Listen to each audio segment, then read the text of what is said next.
Har qadamda payg'ambarimiz Muhammad s.a.v.ning yonida turgan ayolning hikoyasi.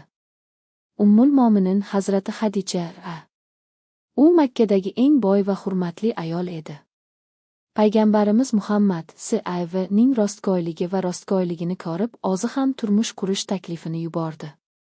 Shunday qilib, bu muborak nikoh payg'ambarimiz Muhammad s.a.v. 25 yoshda, Hazrati Xadicha roziyallohu anhu 40 yoshda edi. Yillar o'tib Muhammad payg'ambarga s.a.v. vahiy birinchi marta nozil bo'lganida odamlar qo'rqib ketdilar, dunyo u zotga qarshi chiqdi. Lekin birinchi bo'lib iymon keltirgan kishi Hazrati Xadicha ra edi. Alloh seni hech qachon zoy qilmas, dedi. U molini, boyligini va butun hayotini din yo'lida fido qildi. Alloh taolo unga Zaynab, Ruqayya, Ummu Kulsum va Fotima roziyallohu anhu kabi qizlarni nasib qildi va ular butun ummatga hidoyat bo'ldilar. Hazrati Xadicha ra sabr, muhabbat va iymon nuri doimo porlab turadi.